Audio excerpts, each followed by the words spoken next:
Welcome to the Reach the Stars podcast, a collection of conversations with cool people who do cool things. Brought to you by Papercraft Miracles. Each week, we'll bring you inspiring stories of persistence, passion, and purpose. With your host, Jonna Willoughby Lohr. Welcome to the Reach the Star podcast. I am your host, Jonna Willoughby Lohr, and today my guest is Donovan King. He is an anti-oppression activist from Montreal, and he is also the founder of the Infringement Festival as a whole, not just in Montreal, but because of their festival in Montreal, there are infringement festivals in cities all over the world. He is also an actor, a teacher, and a cultural worker, and many other things. He's super dope, and I'm really excited to have you here. Welcome to the show. Thank you very much, Jonna. It's great to be here. Long time no see. Indeed. So usually, for those who don't know, the Infringement Festival is, I'm going to let him tell you the exact definition. But to me, the Infringement Festival is this wonderful celebration of all the different varieties of art forms with no corporate agenda, where the proceeds all go toward every single artist who performs in the festival. And it is amazing. And it is one of my favorite times of the year. We have had one in Buffalo. I think this is our 16th year of doing it, maybe even 17th, like a lot of years since 2004. The only year we didn't have a printed program and an in-person festival or anything was last year, but was all virtual. And it is just amazing. And I just have to thank you for making the Infringement Festival happen in the first place, because it is just something near and dear to my heart. And almost every year that we have had our festival, Donovan has come to Buffalo for at least a good part of the festival, if not all of it, and did shows and went to other people's shows and was just this amazing cheerleader and proponent of the arts and educator and just super, super fun. But alas, the COVID has made it so that you cannot come here for Infringement this year, but hopefully next year. But it's really special to me to be able to still see you during Infringement, or right before Infringement anyway. So yay. Do you want to tell everyone a little bit more about you and your story, where you come from, how you got there? Sure. So I'm a Montrealer, and, I helped found the Fringe Festival here in Montreal way back in the early 1990s. And then it got co-opted by corporate interests. And so that's why I founded the Infringement Festival, to bring it back to its roots. Nowadays, the word fringe is actually trademarked across Canada and in other places around the world. There's something called the World Fringe Congress, whereby they're trying to corporatize all of the fringe festivals in the world. And so what I decided to do is just bring it back to its roots. And of course, it's a play on words. The infringement is a sort of a trademark infringement on the trademark word fringe.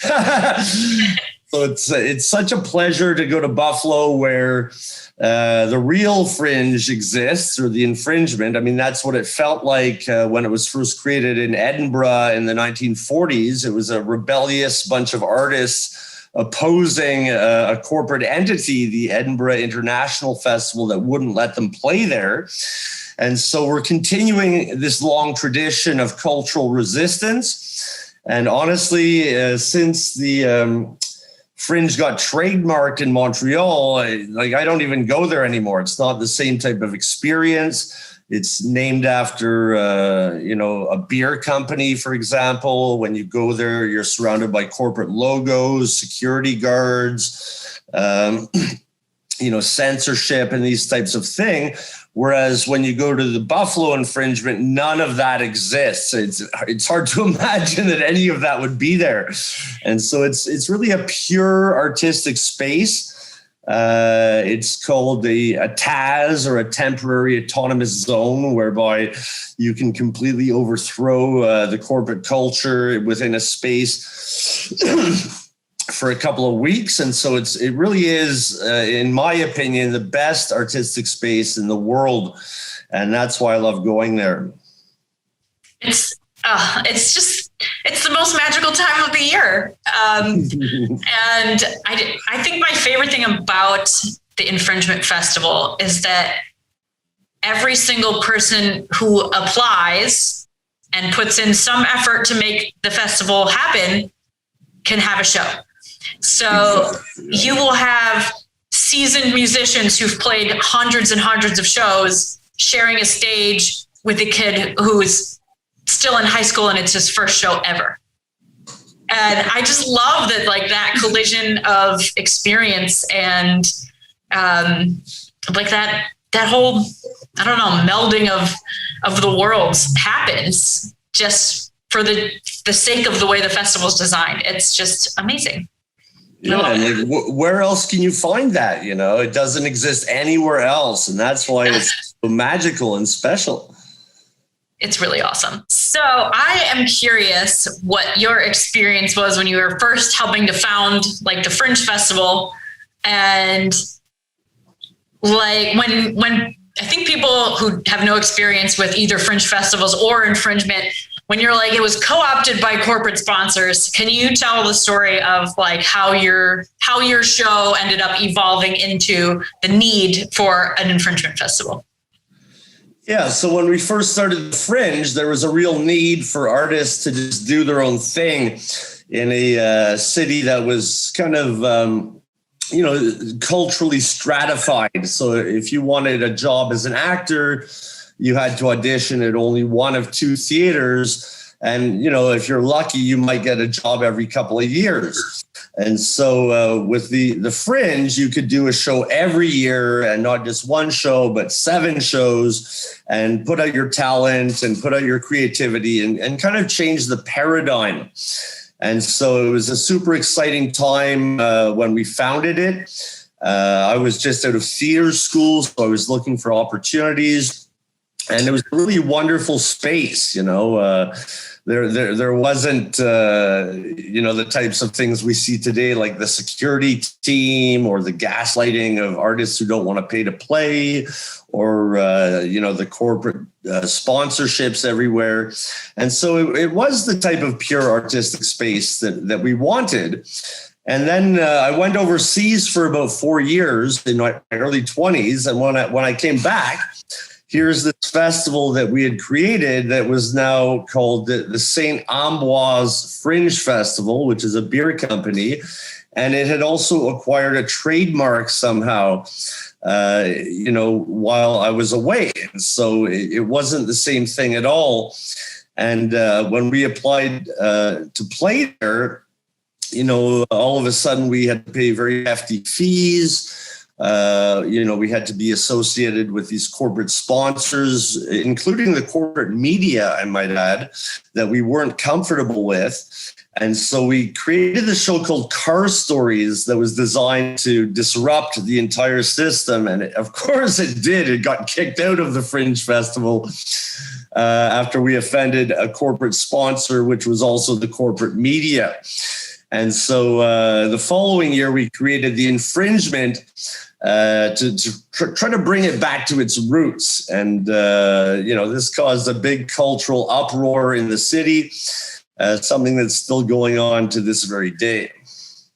So when you first started the Infringement Festival, how many acts did you get in it? And, like, what was the range of type of shows that people kind of guerrilla did? And was it scheduled at the same exact time as the Fringe Festival? Yes, it was. It's always been scheduled at the exact same time as the Fringe Festival. And so we had probably about 30 or 40 acts the first year that we did it.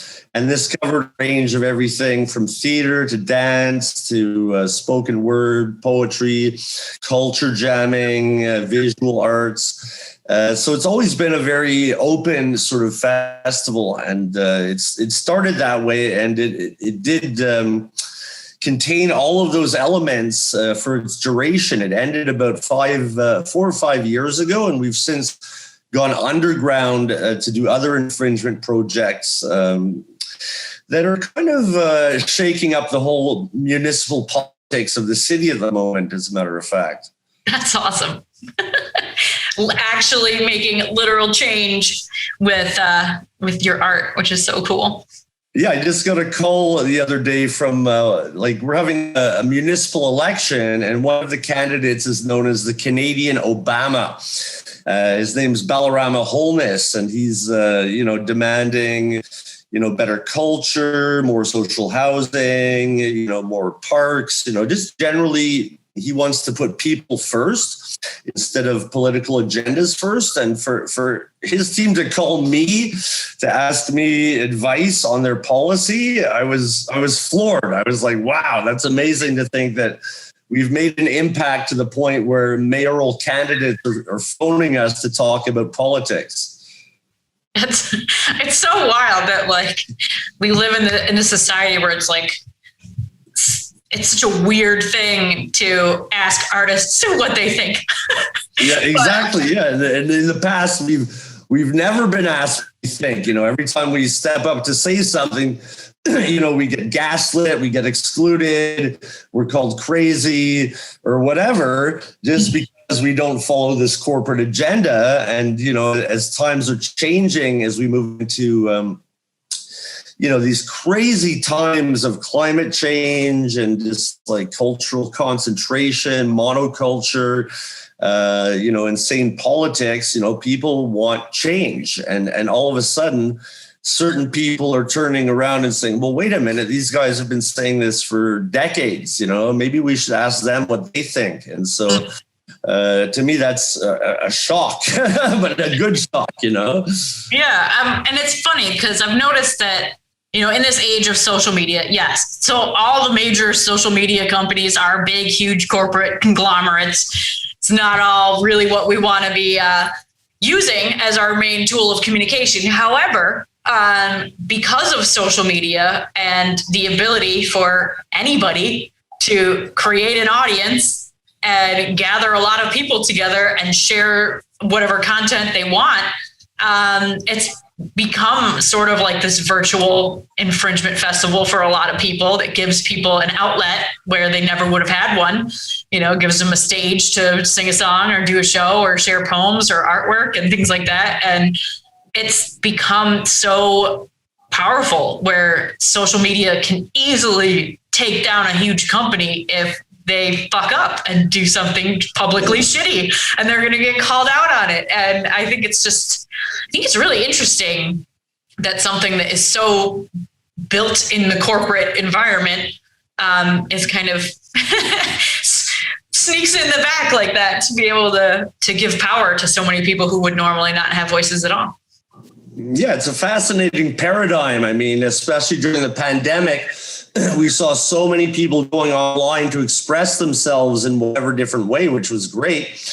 But at the same time, that comes with the advertising of the corporations like Google and Facebook and whatever else. And so, until someone creates a virtual type of infringement without that corporate interference, the best we can hope for is to go to somewhere like Buffalo live on the ground where none of that exists. And that's as I mentioned, that's kind of a pure space that's not compromised or co-opted in any way. And again, that's why I love it so much. Yeah, it's the very first year that there was an infringement festival in Buffalo was 2004. And to give everybody a little bit of background, this guy named Kurt Schneiderman was in Montreal either the year or maybe 2 years before this. It was Toronto, actually. Or in Toronto, but he saw an infringement festival in Canada. And he's like, what is this? This is the coolest thing. We need to do this in Buffalo.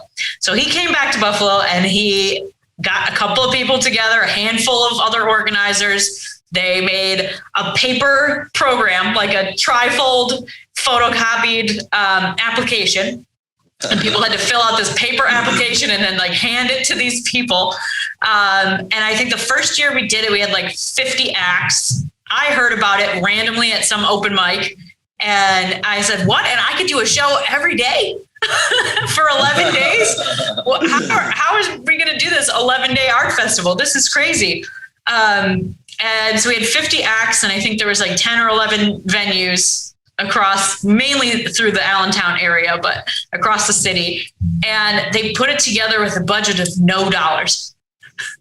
$0. Just somebody got photocopies at work and they just made it happen. And I don't even think they had anything different than just regular photocopied programs. They didn't have anything big. It just was kind of like a list of where everything was happening, and they had a website. And for me, I just graduated college and had just come back to Buffalo and was trying to get any type of fan base for my music and my art. So to have graduated in May and come back and find out about this festival like a couple of weeks later, and then all of a sudden I'm immersed, end of July, in 11 days of the wildest, craziest artists I have ever seen in my life. And I was like, my people, like, how did I find you all? It was just so magical. And because it had never been done in Buffalo before, and there were the venues that they picked, aside from, there was like a couple of bars and a couple of art galleries, but there was all these weird venues, like the back room of a bookstore or like an alley in between two buildings. And like, they made venues out of places where people wouldn't normally encounter art, especially not subversive, weird art. And at the time, like, George W. Bush was the president. Like, a lot of people were protesting the Iraq War and our idiotic involvement in it. And it was still a really scary time to even start to be an activist and to say, hey, what we're doing isn't right. And a lot of people were getting called out as un-American if you didn't think that the way that they were attacking other countries because of 9/11, if you didn't think that the way they were going about that was right, then you were un-American.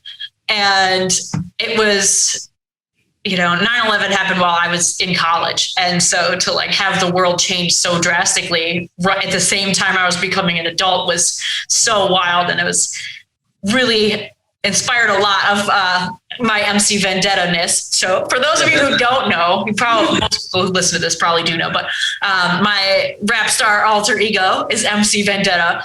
And I was very inspired to write lots of Stick It to the Man, talking shit about the government, calling out the wrong policies that were being made live on stage as often as possible. And I got called un-American a lot, and it was difficult for me to go and play shows in regular bars and things like that with people who were like, what the hell is this? I came here to forget the world sucks. Why are you reminding me? And so to have this festival just pop up, and not only was it just so much fun and so magical to see all these people just making art all over the place, but to have the type of art that I was doing, which had come across like so much resistance from, the normal people, right?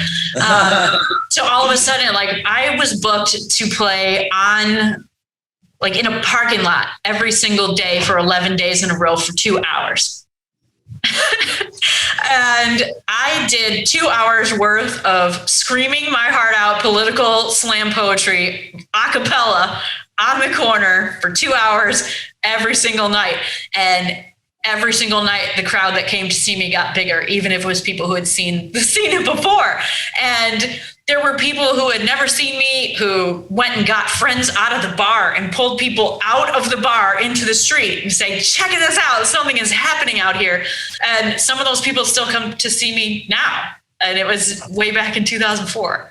So I totally loved your shows. I mean, I still do, of course, but I'll never forget that first Infringement, to see this young lady come out on the stage and just ripping it, with the spoken word. And one of your songs, I'll never forget, you were saying how you want to move to Canada, which I thought was hilarious, And but yeah, you really embodied that spirit of infringement, as did everyone else. And that's the amazing thing about it. It's non-hierarchical. Anyone can do what they want. It always has sort of an edginess to it for the most part.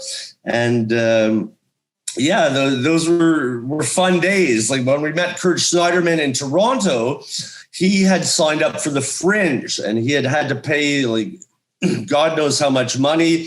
And his mistake was he was doing Bertolt Brecht, which is a very activist type of theater. And the Fringe had been so co-opted that Starbucks was the sponsor of it. And, people wanted to see a one-man Star Wars show and not like a very hearty Bertolt Brecht. And so he had no audience really. And then he saw us doing the infringement and he said, we need something like this in Buffalo, but there's a trademark on the Fringe in New York State.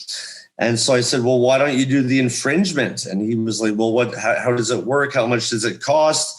I'm like, it's free. This is the whole origins of this movement, And so, he took the idea and he started it and we joined him.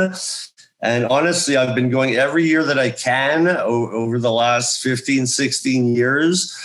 Sometimes I can't because of, work or the border being closed or COVID or whatever.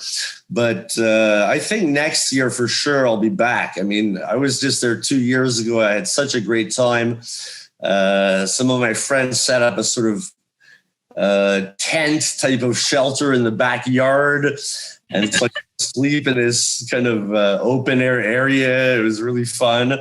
And, there's partying every night and shows all the time. And I just love it. I mean, I prefer the art scene in Buffalo to here in Montreal, like easily 100-fold. It's the art scene in Buffalo is it's so old. Like, the arts here have been something that has always been here. And even when all the manufacturing jobs left and the city got like really run down and nobody wanted to come here and nobody wanted to live here and everyone was moving away, like the arts community here was always still thriving and impressive. And we have one of the biggest, most beautiful art galleries in North America here. Several of them actually. And like all of our old school architecture and all these aspects that like bring, I don't know, that kind of old school art scene here. And I know that there were a lot of beat poets who like to come and perform in Buffalo. And it's like, it's always kind of had that underground artist colony about it, which I really love. And I think infringement, it just found its little home here. And after that first year, it started to grow exponentially. So the second year that they did it, we had, I think there was 150 acts and like 50 venues. So it was like triple the size it was, still totally put on entirely by volunteers. Nobody got paid except for the artists who charged for their own show. It's free for everyone to apply. Everyone that applies gets in. And the organizers all work together to find venues that will donate their space to have weird art happen there. And then the organizers pair the artists with the spaces that are available and make sure that everybody has a show. And then they somehow manage to put it all into this online database and turn it into a printed program. And it continued to grow every single year that we did it. It just got bigger and bigger and bigger. And I mean, the year 2019, pre-COVID, I mean, we had 16 full pages of a big newspaper was the program for 11 days. I mean, there were 800 shows, over 800 shows in 11 days. And we had over 100 venues across the city. And all still put together, starting with a budget of no dollars. And we would do Kickstarters and we would have fundraiser concerts and raise money. And so many artists would donate their time and their talents to play at these fundraiser concerts to raise money to make the festival happen. And I think it's great that the artists keep all the proceeds from their shows, but so many of the artists are just so happy to be able to perform somewhere for people who give a shit, that a lot of them are just like, oh, well, I'm going to take the money I make from this show and I'm going to donate it to the artists that are traveling here to be in this festival who like don't live here. Or I'm going to donate this money to the homeless shelter on the corner and make sure they've got enough food to feed people. And it's just so amazing to see all these broke ass artists like come together and pool whatever money they make to continue to make wonderful things happen. And it's it's weird because I just finished the program for this year. Festival starts tomorrow. The show is going to come out after the festival starts, but the festival will be going on while this show is out. So if you are local to Buffalo, make sure you go to infringebuffalo.org and check out the schedule, or hop down to Nietzsche's and get yourself a printed schedule.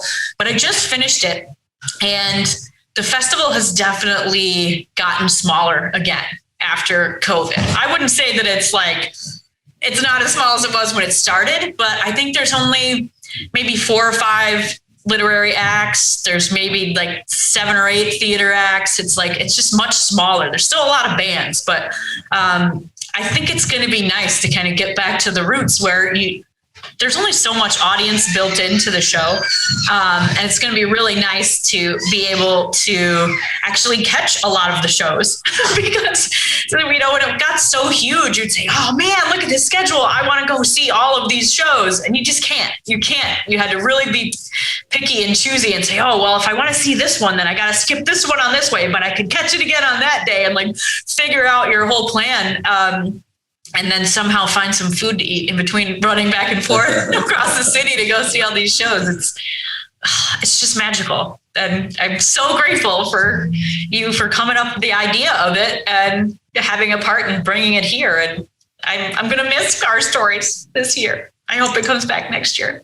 Yeah, we'll do it next year. And I'm super grateful at how far you've taken this. I mean, it's incredible. In Montreal, we did it for about 15 years, and eventually it became unsustainable due to, things like, rapid gentrification, the loss of small venues, the fact that people needed to work more to just pay their bills, and that's what happens sometimes in a city where it rapidly gentrifies, back in the 90s, we had the same type of vibe of Buffalo when it started, tons of cheap places to live, lots of great abandoned spaces for venues, and that was, I think, one of the factors why infringement worked so well in Buffalo was, it being a Rust Belt city, you would have a lot of these spaces that you could get to use on the cheap, or for free or whatever. And, when that sort of hyper inflates, it becomes more and more difficult to get the venues, for the people to have the time to volunteer, et cetera, et cetera. And so, that's something that's always a worry, of course. And I really hope Buffalo can resist that, because I've seen it, gentrify over the years that I've gone. I mean, a lot of the acts had to empty out from Allentown, for example, because, they had to move Rust Belt books or, whatever the case might be. The artists couldn't afford to live there anymore. They'd move to a different neighborhood. And so I think it's amazing that you're still doing this in such a passionate way and keeping it to its roots. I mean, congratulations. It truly is an amazing feat to be able to, for anyone out there who's ever volunteered on committees, right? So to be able to get a whole bunch of artists who normally are like crazy, scatterbrained, typical ADHD people, get a whole group of them together and just there really isn't a hierarchy. Like, there is no head of the festival. There's the person who's in charge of getting musical acts and scheduling them. So each genre kind of has a person. And then there's usually somebody who's in charge of doing PR, and there's somebody who's in charge of finding venues, and there's somebody else that's pretty good at handling the money. And the first couple of years, there was maybe about 5 people, and all 5 of those people did about 10 different jobs. But now that it's such a big project, the list of volunteer organizers is pretty hefty at this point, which is great. And we have successfully had turnover of the people who were originally doing all of the music and scheduling those things. We've got a lot of new energetic people to kind of head up making sure that happens, and bringing more new people. And as new people come in and they hear about it, they say, oh, I want to be part of this. I want to see, what I can make happen in my city. And it has just been so beautiful to see it evolve. And there has obviously been lots of gentrification in Buffalo. We did lose a lot of our really, like the first couple of years of the festival, that strip between Nietzsche's and Jim's Steakout on Allen, it was just packed with these little teeny venues where all this magical stuff would happen, like Space 224 and the College Street Gallery and Rust Belt Books. And like, there was just all of those little spaces where whatever could happen, because it wasn't already a bar and it was just a space for art to occur. And we lost most of those venues. Rust Belt Books is still around, but it's in a different location. So I think the festival has spread out a lot. So it's not as centrally located. It's not as walkable as it used to be. But there's these kind of little pockets. So there is still a pocket of venues in that Elmwood Allentown area, but there's also little pockets of venues down on Grant Street. And then there's, it's kind of expanded into the neighborhoods where the artists had to move, where they couldn't afford to live in Allentown and the Elmwood Village anymore. And now they have started their own underground venues on the east side. And there are a lot more cool little spaces owned by independent creatives than I think there's ever been in Buffalo now. Nice. And they're all kind of willing to say, yeah, if somebody could come and do something here. And I'm just so excited to kind of see it start to get back to that and to see the festival really kind of hone in on the people who really want it. Because when it did get real big, there was a lot of artists who heard about it, signed up, and didn't realize that there was some kind of volunteer commitment involved, that they had to kind of help make it happen. And you would get your shows scheduled, but you had to promote them. You had to make your own flyers. You had to tell people when the show was. You had to get people to come.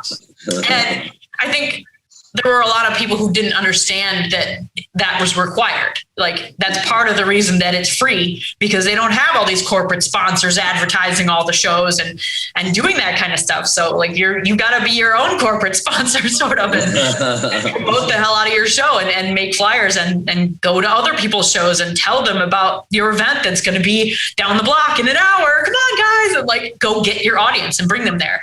And I think we'll see what happens starting tomorrow, but I think it's getting kind of back to that roots of that. There's a lot more young people who are involved in it now. And I could just see so many young artists having the same experience that I did like 15 years ago, to be like, oh, my people, like it's like coming across art in a way that they never thought they would. And it's amazing. It's amazing. It's like my most favorite thing I've ever been involved in. Yeah, it's super empowering, because, where else can a young artist get an opportunity to just jump into something like this, and, be part of a community, see solidarity and, do the self-promotion. And it's all like the original Fringe was, it was people sharing ideas and supporting one another. But, I went to the Edinburgh Fringe when I was invited to the World Fringe Congress, and I saw their system, and like they have to pay like thousands of dollars to just be listed in a program. And hence, almost nobody goes to most of these shows. The only ones that they attend are the ones that have that corporate sponsorship, that buzz or whatever. Mm-hmm. So it's really, really not the same thing at all. There's no vibe of solidarity. It's rather a vibe of competition and desperation. And that wasn't the purpose of the festival in the first place. The purpose was to protest corporate bullshit and to do it yourself. And so I love the fact that the Infringement has stuck to those ethos going back to the original Fringe. Yeah. And we've obviously, in order to put together this festival, we start with a budget of no dollars, but we do, sometimes there are local businesses who say, I want to buy an ad, or I would like to donate to make this happen. And it's not like they don't accept any money from anybody to make the festival happen. But the main thing there's this infringement mandate, and you can go online, look it up. We'll have a link to it in the show notes. But part of the infringement mandate is that you're not allowed to have any corporate sponsors who can dictate content or say who can be in or who can't be in the show and what you can say or do in your show. And so it's just so cool to have these local businesses who are still willing to like put their money in it and put their name on the program, even if somebody might be talking about some crazy shit. And they're like, all right, I just like seeing it happen and being a part of it. And I think that's wonderful. You know, we're never going to have Pepsi as a sponsor, and good. Good. It's good. And man, I'm just so excited to have like our post-COVID infringement reunion in general, because it's like last year was so hard for so many artists and so many musicians who couldn't gig at all and had no income whatsoever. And because they'd been gig artists, couldn't get a lot of unemployment, because I don't know how it was working in Canada, but you know, if you didn't have a paying job on the books before, then you weren't getting unemployment now. And there were so many artists I knew who would play a show live on Facebook and just post their Venmo name and get donations from people to help pay their bills. And so I'm really happy that we can have infringement again and finally have that outlet for all of our musician friends who couldn't do anything, and all our artists who had nowhere to show their art, and all the theaters that had to close. And it's just, it's going to be good. It's going to be a good 11 days. I think people are going to be really happy and excited. And I think that there's going to be a lot of people who had gotten they were like, oh, I'm kind of over it. I've seen the infringement thing or whatever. And I think there's going to be a lot of new people who kind of get up and get out of their houses and realize how nice and important it is to have somewhere to go. You know? Definitely, yeah. Something cool to see there, you know. I'm super excited for I think it's our 15th annual lawn disco coming up this Saturday. So for anyone who doesn't know, my band Bloodthirsty Vegans has played on the porch of one of our housing co-ops on the corner of Elmwood and North since the summer of 2008. And we played every single summer except last summer. And I'm super, super excited to be rocking the porch again. And I wish you could be there. Well, maybe we'll see if we can live stream it so you can watch. Yeah, well, I'll definitely be there in spirit. But yeah, if you can live stream it, I'll be tuning in if I'm free. I mean, I loved old Wonder Moth's like this artistic vibe. Not only would it put up artists to stay in the old mansion, but it would have shows on the porch and different events all the time. I mean, what an amazing space. It is. And they have fruit trees in the front yard. So you can like go see a show and then like eat apples. It's so nice. It's hands down, that's my favorite show to do every year. And because it's so accessible to so many people, it's just right out on the street corner. Anybody who wants to come to the show can come. You know, we pass the hat to, you know, try and cover the babysitters at this point.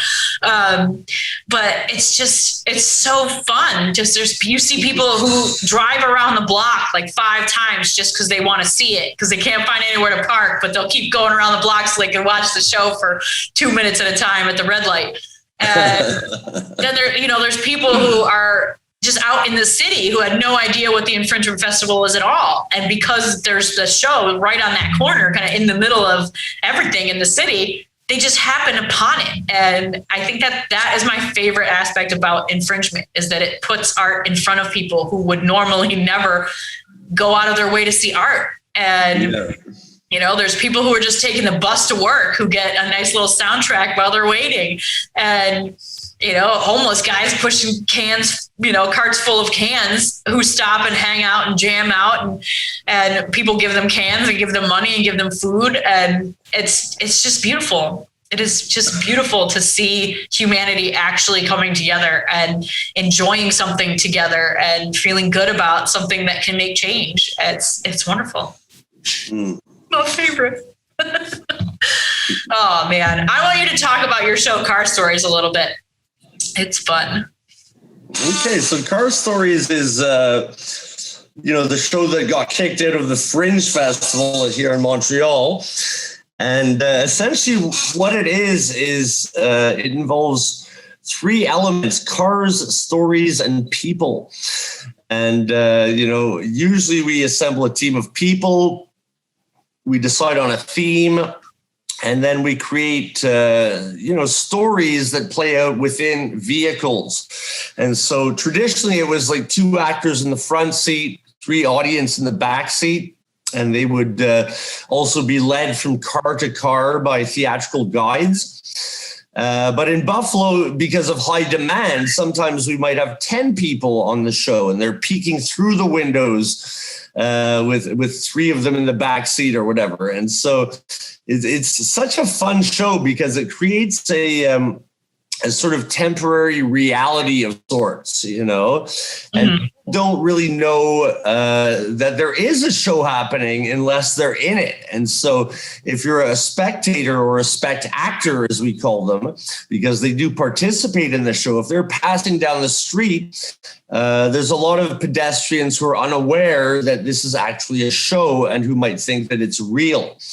And just one of my favorite examples from Buffalo is one year we were playing on the theme of gentrification. And so I was playing this real estate agent leading the spect actors down Elm Street. And I was pointing at these homes saying how we're going to demolish all of this to build these condominium towers. Now, the people in the homes who might have been sitting on their porch thought that this was real. And so they ran out to oppose it, and as the real estate agent, I'm like, oh, you ain't got any choice here. This is the future, you're going to be bought out within 2 years. And so it created this whole crazy vibe that's half real and half theatrical, but at the same time is throwing out all of these memes about gentrification. And that's the fun thing about car stories. I mean, we've had the police come to the scene because they thought it was like a real criminal activity when in fact it was just a performance. We've had so many of these issues over the years where it just causes this kind of ontological explosion to happen. And to me, that's a super exciting artistic space to be in. It's not something that's prescribed like in the theater with the proscenium and the spectators and the actors, but it's rather a free-for-all that's happening right on the streets that can have all sorts of crazy reactions or reflections. Mm-hmm. So it's probably my favorite show I've ever created. In terms of, the artistic value of it. Of course, it's not going to pay the bills, if you only have 3 spectators at a time, but it's just such a great artistic experiment. And that's why I really love it. And, who knows, one day in the future, maybe we could have a whole Car Stories festival with like hundreds of cars.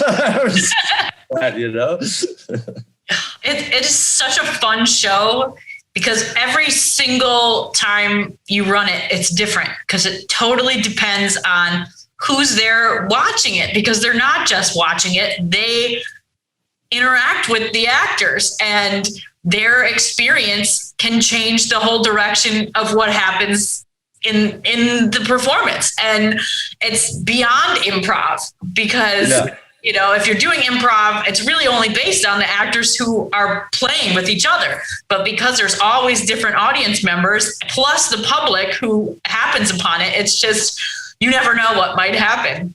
Yeah. It's just so much fun. It is so much fun. Oh, I shared a picture of the brick the other day. It was really special. The pea brick. So before we run out of time, at the end of all of my episodes, I ask all the guests the same 5 questions because I love hearing how different people answer the same questions in different ways. Okay, I'm all ears. I got to get my list. You'd think after as many episodes as I've done, I would remember what the 5 questions are, but I have ADHD and I forget them. So yeah, 5 question time. All right. Question number 1. Tell me about a single experience or moment that shaped who you are today. Okay, so when I was in high school, I was kind of a troubled teen, I guess you could say.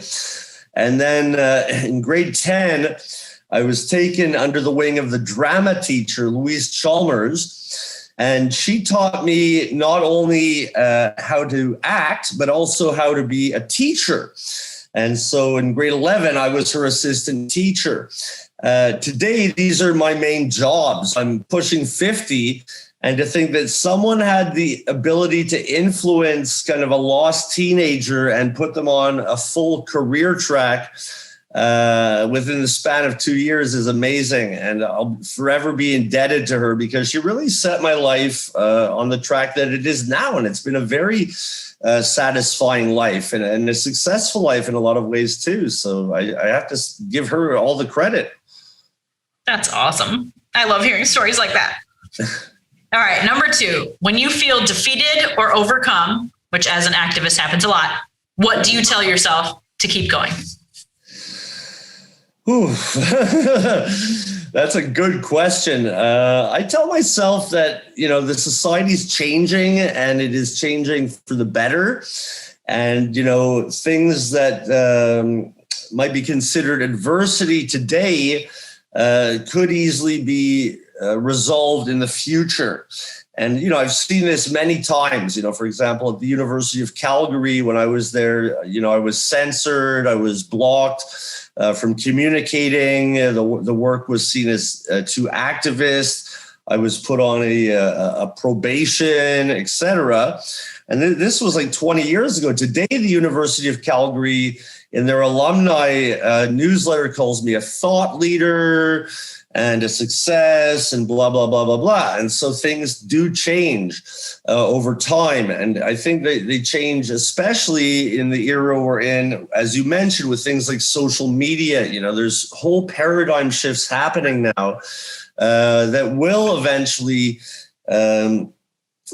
dissolve these past oppressions. We see these statues being toppled across Canada and the United States, because they're oppressive as hell. These were slave owners and genocidists. And, why did they stand there for 150 years and nobody complained? I don't know. But now we're ripping them down. And so that's changed. Mm-hmm.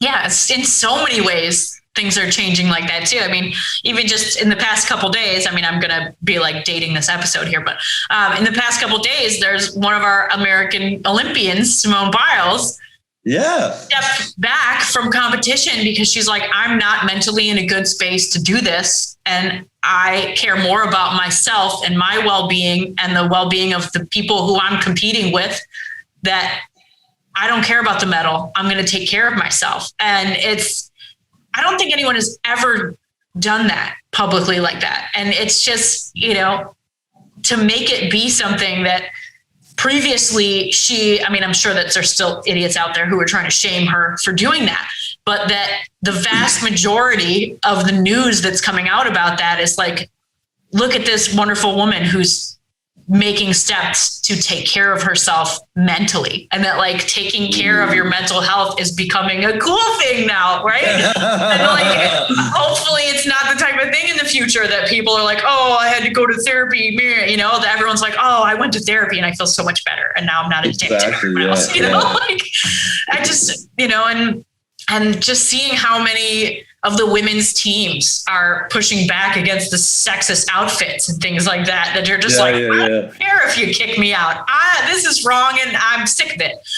And I think that, just being able to be outspoken about that and having claps heard around the world is so freaking cool. It is really, it's a scary as hell time to be alive with climate change and COVID and all of this crazy shit happening in the world. But there are so many other amazing things for change, like big, big things for change that have happened in the last 5 years that gives me goosebumps, like thinking about what the world ethically might be like for my kids.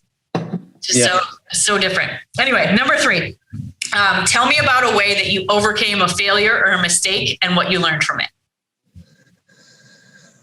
Wow, you got some good questions, Jenna. Okay, so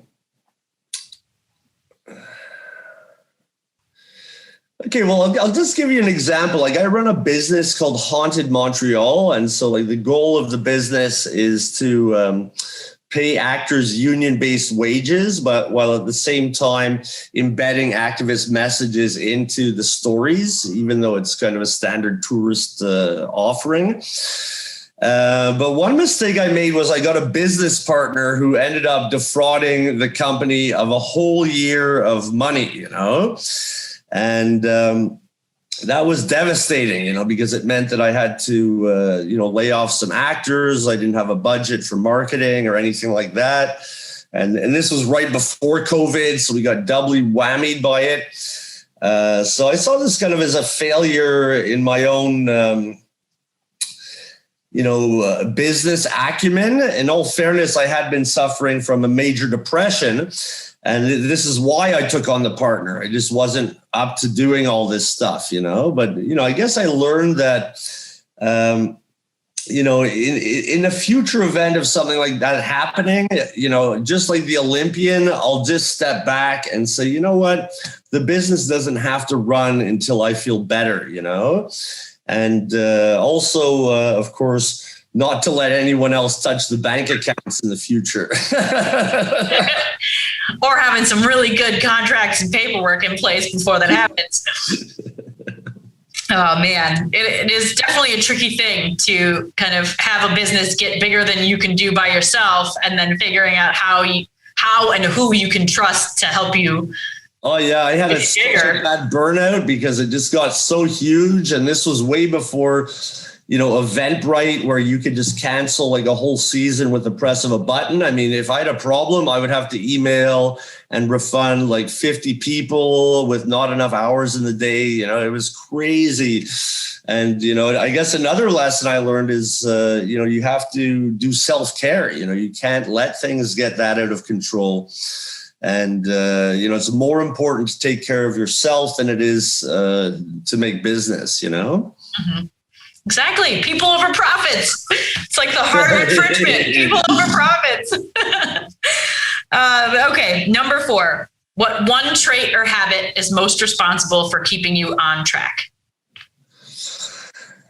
I'd have to say creativity is probably the most influential trait. I mean, I have a list of like 50 things I want to accomplish. And, every year I accomplish 1 or 2 more or 3 or whatever. But yeah, I mean, I've got so many things that I want to do and it just pushes me to do them. I mean, years ago, I never thought I would be a business owner. And then I said, well, why not do a small course in business? And so I did it. And I learned enough about it to start. And then why not get a business coach, and blah, blah, blah. And so I've been doing business for 10 years now, but it started with baby steps.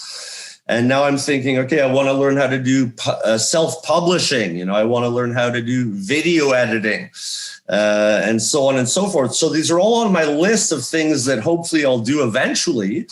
But it's that creative drive to just want to do more and more and more that really keeps me going.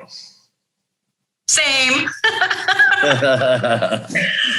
I'm a Jill of all trades over here.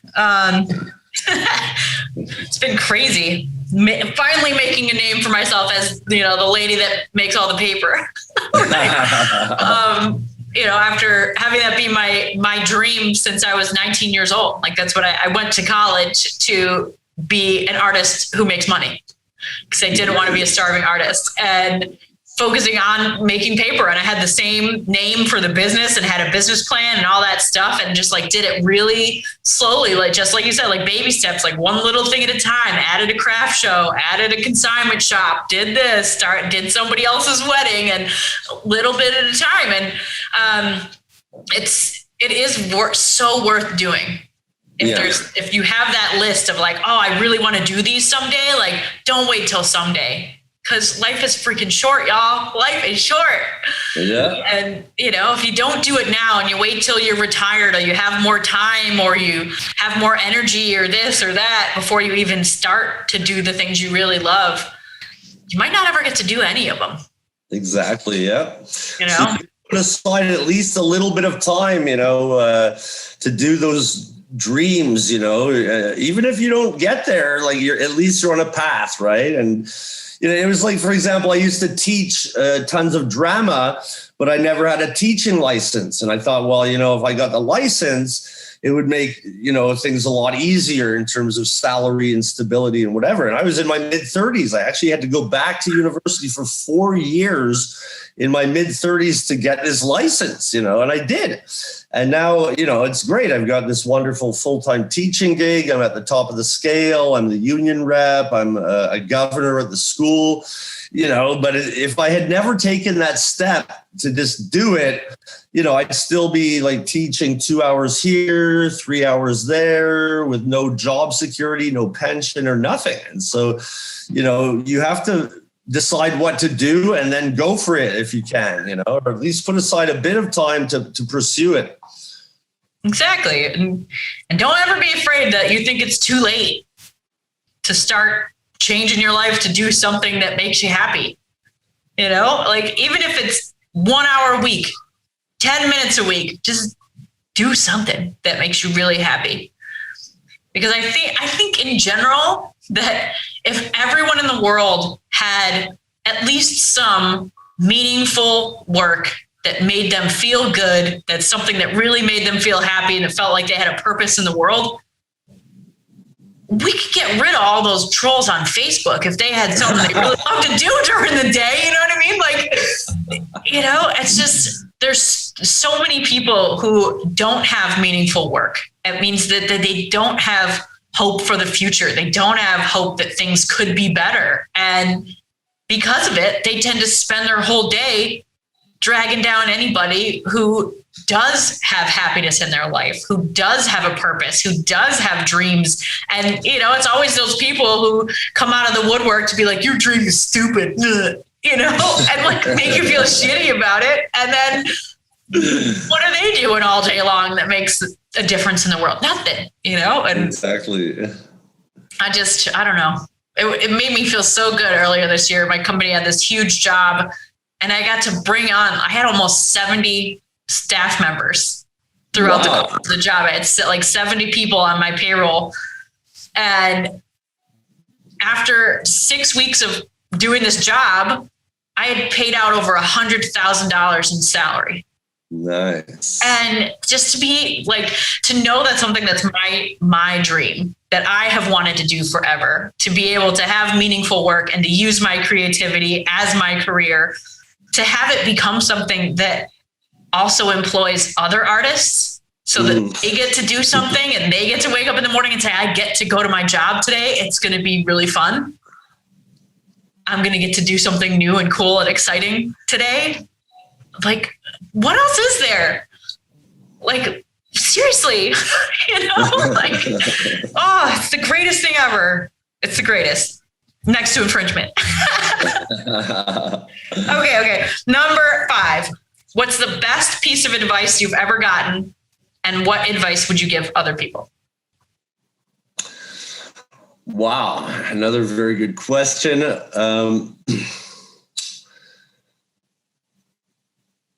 Yeah, I guess the best piece of advice I got was from that drama teacher when I was in high school. And she just basically told me to pursue my dreams, essentially.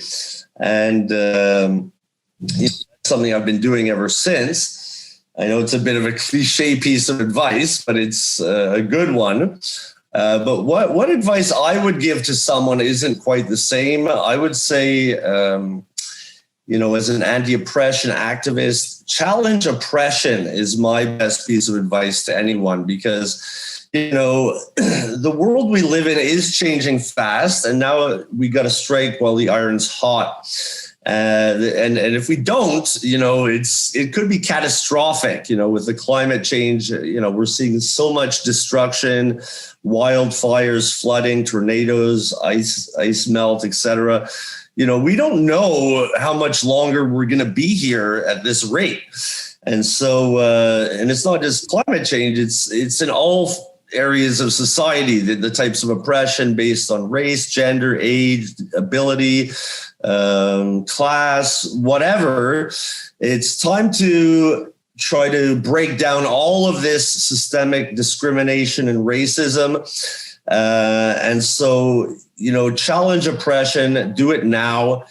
Because if we don't, I think we're kind of doomed to repeat a lot of the history of the past. And so I think that's my best piece of advice to give to someone is just challenge it. Even if, you don't win at first, at least you're breaking away at something that's terrible.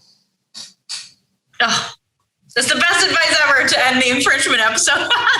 Challenge oppression. Just do it. Oh, thank you so much for being here on the show. Can you tell everyone where they can find you online? Yes. So if you want to do a haunted tour in Montreal or read our free blogs, it's hauntedmontreal.com.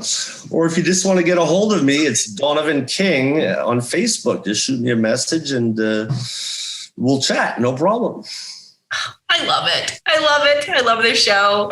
And I'm super excited for the 2021 Infringement Festival in Buffalo to start tomorrow. If you are listening to this show anytime before August 8th, 2021, the festival will be going on in Buffalo. If you haven't ever heard about it, now you know, and you should go get a program and go check out some shows and come see my band on Saturday. All right, everybody. Thank you so much for hanging out with us on the Reach the Stars podcast. I have been your host, John Willoughby Lore, my guest, Donovan King, amazing, amazing activist who has been kicking ass, taking names, and making change for a really long time. I'm so glad to have gotten to talk to you today. Thank you so much for having me. We will see you next week on the Reach the Stars podcast. Bye, everybody. A single interaction has the power to change your life forever. This is a place for the stories of those moments. Stories of pursuing dreams, overcoming tragedy and failure, of coming back to life after so much of what feels like dying, of continuing on with only a vision as a map. This is the place where those moments live on. Come sit by the fire, look up at the stars, and be forever changed too. Thank you for being with us on the Reach the Stars podcast. Our theme music is generously provided by Byrocratic. You can find him on bandcamp.com. Thank you to all of our current patrons, guests, and everyone else who helps make this dream a reality. We are so proud to be building this amazing community with all of you. If you love this podcast, please consider sharing with a friend, leaving a review on iTunes, and becoming a patron at www.patreon.com/reachthestars. Don't forget to subscribe to our YouTube channel to see the videos of these conversations. We'll see you next week. In the meantime, do something cool and tell us about it.